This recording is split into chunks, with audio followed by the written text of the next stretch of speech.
faces in here that I was lucky to meet, and I have my work crew with me here. So my name's Stephanie Shew, and I was born in High Point, North Carolina, to my mother, my mother and my father. My mom was really sick my whole life. She had Friedreich's ataxia, which is a really rare genetic disorder. It's a gene mutation, so it paralyzes you. It wasn't like, I didn't have a typical mom, So I think that's where a lot of my trauma came from. I have two sisters, Haley and Krista, and they are wonderful. So growing up was tough. My mom, couldn't walk. She was paralyzed. At a very young age, I started doing things that no kid should have been doing. As far as, she was diabetic, so shots, and, she was incontinent. So, I had to grow up pretty quick. My dad was in and out, like, he was always in my life, but he actually met my stepmother, was our, I guess you could say, helper, and my dad and her made a life, and it was just me and Haley and my mom. So my childhood was very uncertain, a lot of fear, because it was like I was the man of the house, I guess you could say. So growing up was, I don't really know how to explain it. It wasn't normal. I knew it wasn't normal. I had love. I had everything that I needed per se, but I never had stability. I never had support that I needed. It was always pretty much me. And, my dad, he left. My sister and I stayed with our mother, and we helped her. Like I said, we were her full-time caregivers. So at 6 years old, like, I'm doing stuff that I shouldn't have been doing, and I'm trying to maintain going to school. You start going to school. It just wasn't a good situation. We had help somewhat, but not a lot. And so Dad went and made a new life with my stepmom, and they had my sister, Krista, who I love. And, it was just two separate lives. We were over here struggling, and they were over here. So, growing up, I always knew that I was, would push the envelope. I was different, like, I wanted to do everything that I was not supposed to do. So, at a young age, around, I guess 13, I started smoking marijuana and drinking, sneaking out, just all the stuff. Like, I just knew I was going to be hell on wheels, and I was. And then, Mom in and out of the hospital all the time. A lot of fear of the unknown. Was I going to walk in and is she going to be dead? You don't know. So, childhood was okay. It was just very unstructured, and no consistency, no stability, no structure, which I think led me down the path I went. So, I graduated early. I did some college here and there, but I never finished anything. It was just part of my personality, I would start something and then I would quit. I'd start something and then I'd quit. So I started using drugs, and, I just had this emptiness inside that I couldn't get rid of. I just couldn't without something to numb how I felt inside. So I think what really made my addiction progress was when I was 21, my mom finally passed away. And that was very traumatic because even though she was at peace and my mom lived a very hard life, that is what kind of pushed me overboard. I started using coke. I mean, just all kinds of drugs, right? It didn't matter. I just wanted to use something because I was so, like, you think about taking care of somebody your whole life, right? Them being your purpose. And then they're just gone. They're just stripped away from you. Even though I knew she was better, that's hard. So I started, dabbling in things and getting with the wrong people. And, I had some money from life insurance, and that's never good. I had money to go do things I shouldn't have done. And then I hopped around for a while. I always maintained a job until I didn't, but I did for the longest time. I was in addiction for probably 13 to 15 years, where it was bad, bad. Because it always starts out, it's easy at first, you can maintain things until you can't. But, so I started, moving around a lot because I would just not keep a place, or, I wouldn't pay my rent so I could do other things. And I got married. That really did it. I married a guy that I grew up with, and he was really sick, mentally ill, and that was really bad. A lot of abuse, a lot of mental, emotional, some physical abuse, and he couldn't keep a job, so I was working 2 jobs while he's just out here, living it up, and it was just no stability. So I went from chaos to chaos to chaos to chaos because I thrived in chaos, I thought, right? Like a lot of addicts and alcoholics, I don't know about any of y'all from your past, but chaos, like we thrive in it, we like it. I don't know why. I don't like it now, but, I did. So that was about 5 years of my life, trying to get out. Felt like I couldn't get out. And then I got on opiates, and that's really when it went downhill for me. So, got on opiates, couldn't leave the house, couldn't function without a pill. Like, if I didn't have it, I was not going anywhere. So finally, kind of went through some things in the marriage I was in, and it was just really dark, really bad. And I finally got the courage to leave. So, I'm thinking if I leave, my life's going to get better because this is what's triggering me to do drugs, right? No. So, I leave, I move in with my sister, Haley, and I move into her spare bedroom, and I get introduced to fentanyl. And that's when it really, I thought it was bad before, but it got really bad.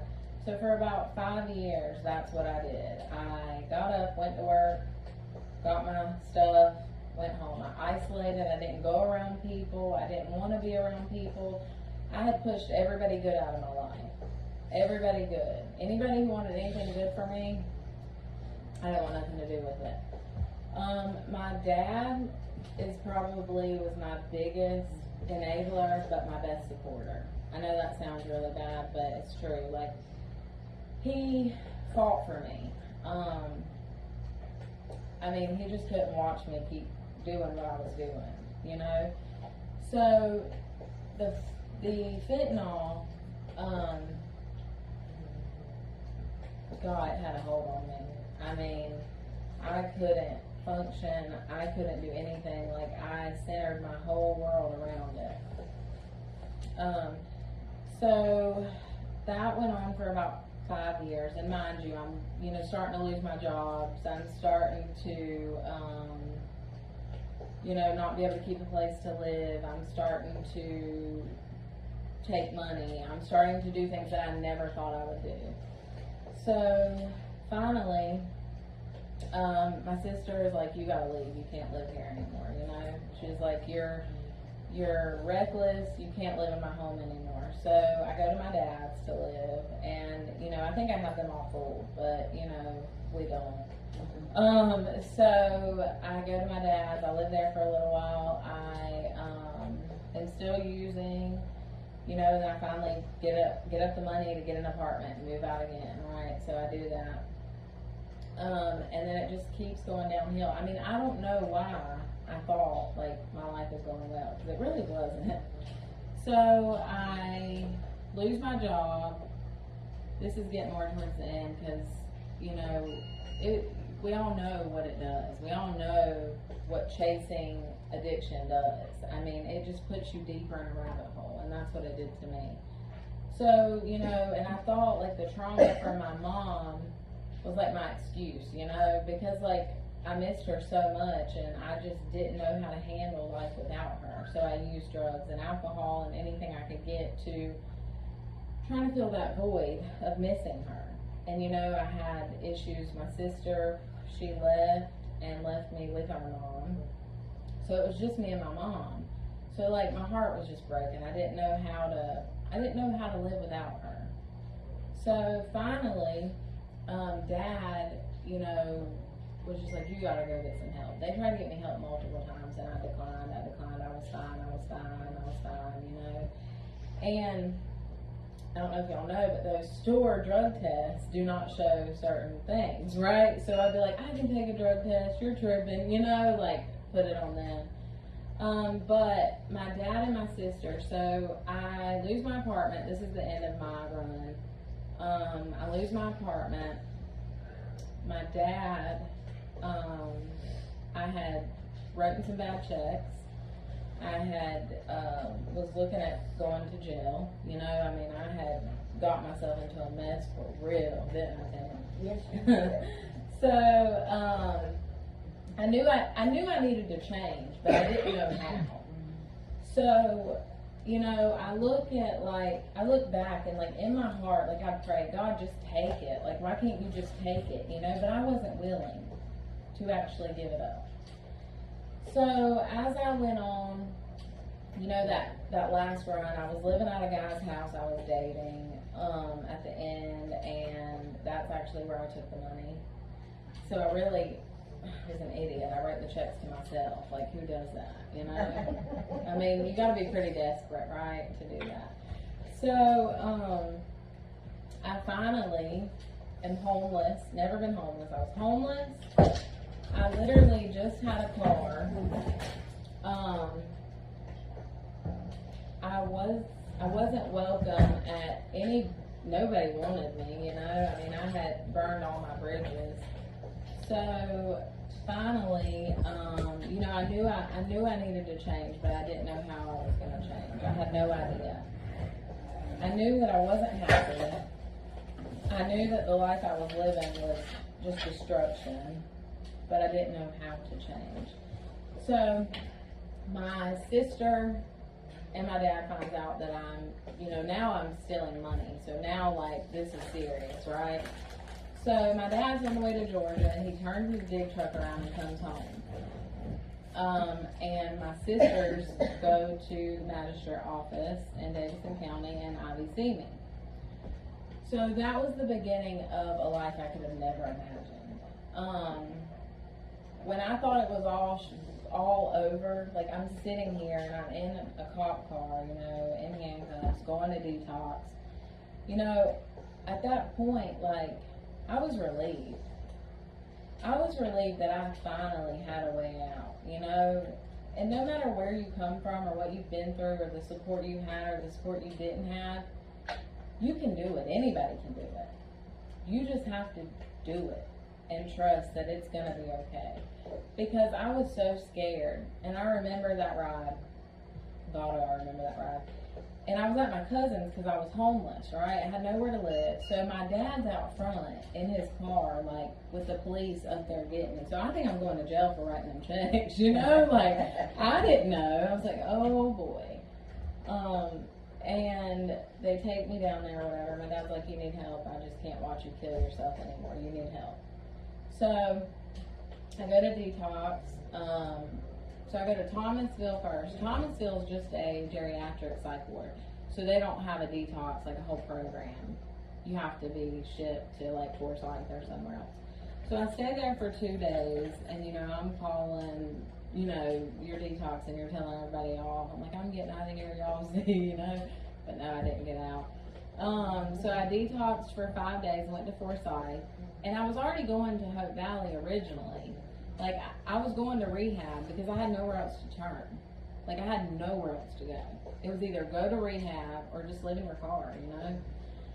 So, I I went to detox, stayed there, and then my daddy came and picked me up and took me to Hope Valley. So I couldn't go to Hope Valley if I hadn't been at detox and if I had drugs in my system. And you know, fentanyl stays in your system for a long time, for at least 30 days, I think. So I went and I went to Hope Valley, and that changed my life. Oh my God, Hope Valley. Like, that place was amazing. So I went to Hope Valley. I was there 36 days, and I got to actually learn about addiction. I got to learn what was going on in my brain and like what was really wrong with me. And like, I got to pull things out of my past that I really didn't know affected me that did, you know? So that's what I did. I started doing the work. I put in the work. I stayed there. And I knew if I was going to change, going back to High Point was not the answer. So I did my 36 days there at Hope Valley, and you know, you do meetings, you're in classes all day. It's amazing. Like, if you've ever been to treatment anywhere, Hope Valley is the way to go, because it's so like intimate and small, and you know, you get everything you need. So I learned about myself. I learned about what was wrong with me. I got to clear my head for once. My head had never been clear. You know, I mean, I had been running and partying and just screwing up. You know, I mean, that's all I did. So once I got my head clean and clear, it was starting to figure out, okay, what does this look like now? Where are you going to go now? So I'm with my counselor, and she's like, well, there's a place called Phases in Wilkesboro. I was like, where's Wilkesboro? You know, like, I ain't never heard of Wilkesboro. So, I'm calling Brandon. And I'm like, I need a bed there. I need a bed there. And like, we don't get a response for days. My dad starts calling. So, yeah, so I had to stay over like 6 days in rehab than normal because I had to wait on my bed. Because, you know, you don't know, like, if it's going to stick. I mean, you don't know until you get out in the world and you see. But I got the bed at Wilkesboro, right? In Wilkesboro, here at Phases. And this lovely lady, Tammy, back here, was my house mom. It still is like a mother to me. I got to Wilkesboro, and I just started laughing again. I just started being happy again. And I hadn't found that in a long time. Like, I was laughing at everything. Like, stuff that I shouldn't have been laughing at. Everything was just... There was so much joy in my heart and my life, and I couldn't understand where it came from. Because, like I said, I had prayed for God to take it. But it didn't happen like that for me. I had to go and I had to learn what addiction was. And I had to learn why I was an addict. You know, like, some people, God just takes it. It didn't happen for me like that. But when I got to Phases and I met Tammy, you know, she didn't know about me at first, which she never does. Don't let her fool y'all. So I get there, and, you know, I'm determined to find a job, right? Like, I'm determined to find a job. So I'm volunteering at the thrift store. You know, I'm doing whatever I can do to keep my mind busy. Because I'm new at sobriety. Like, you know, and I'll tell you what really helped me, these meetings. I had to be in a meeting every day. Chris and Stoney can vouch that that's probably what, I mean, that saved me right there. Being able to go in those meetings, hear other people's stories, and it just gave you, like, encouragement. And, like, just keep going. So, I get to Phases, I'm looking for a job, and, you know, my dad's like, you know, you're not too good to work at Wendy's. I said, I know that, Dad, but I would like to get a job in what I'm good at, you know, what I think I'm good at. Well, you need a job. So, okay.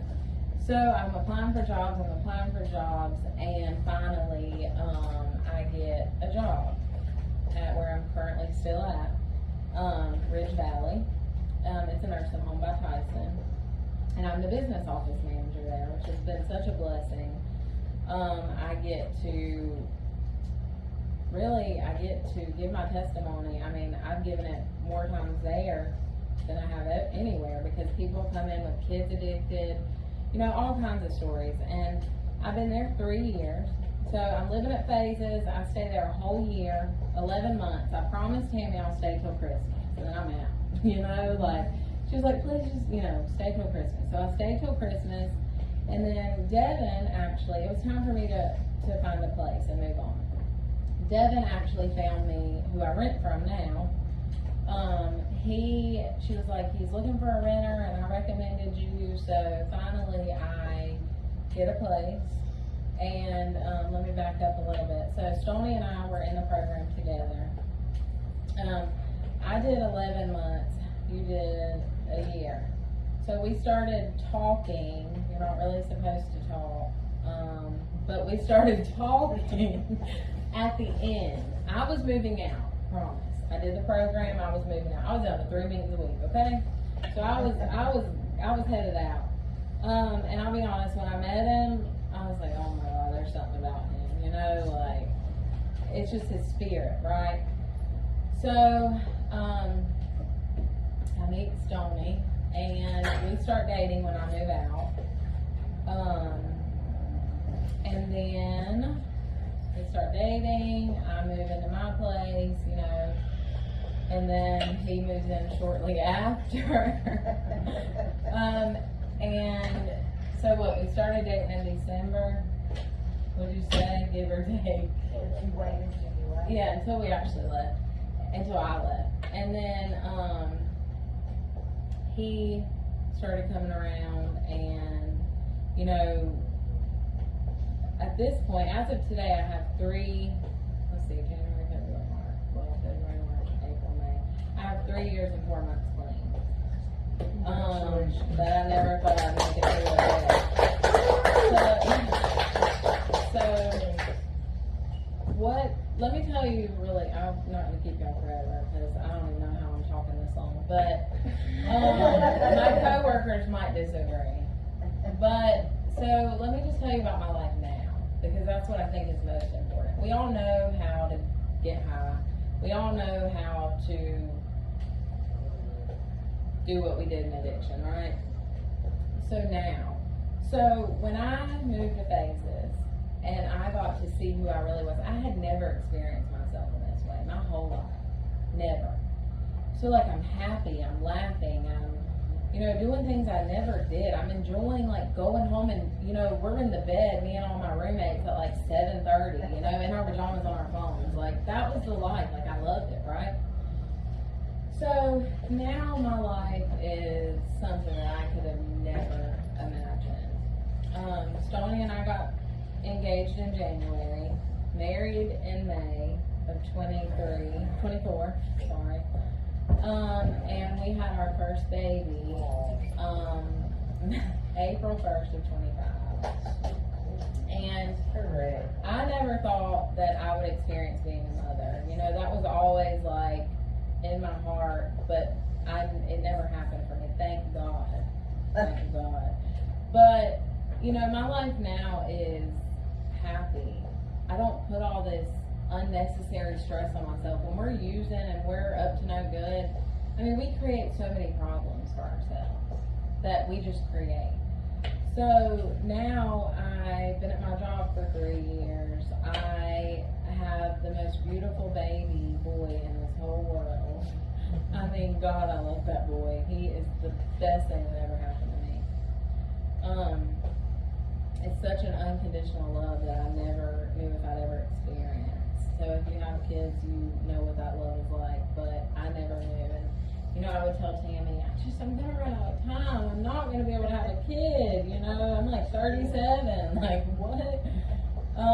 So pretty much, I just want to give anybody in here or watching, it doesn't matter where you come from, it doesn't matter what you have, it doesn't matter if you come from the wealthiest family or the, you know, or come from nothing. It's hard to get clean. You have to want to get clean, you know, but I can promise you, if you stick with it, your life will be something you could have never imagined, because I've experienced it fully. And like I said, I've lived a life that, you know, I didn't want to focus so much on what had happened, because we all know what happens. Everybody has trauma. Everybody has had crappy childhoods, you know. Everybody's had sick parents. Everybody's had that, you know. But it's what we do with it. Do we want to stay stuck in it, or do we want to change the cycle? You know, like, I didn't want to keep repeating those mistakes. I didn't wanna live in, oh, I miss my mom, you know, like, poor me. No, like, you have to move forward. And I know it's not as easy for everybody, but if you need someone to talk to, you need support, you can always reach out to me. You know, Tammy's always a good resource. There's a lot of resources out there, and it's no point in staying stuck in the same patterns, because your life can be so much better, and I've experienced it. So I think that's all I have, because I'm like hot and sweaty and red.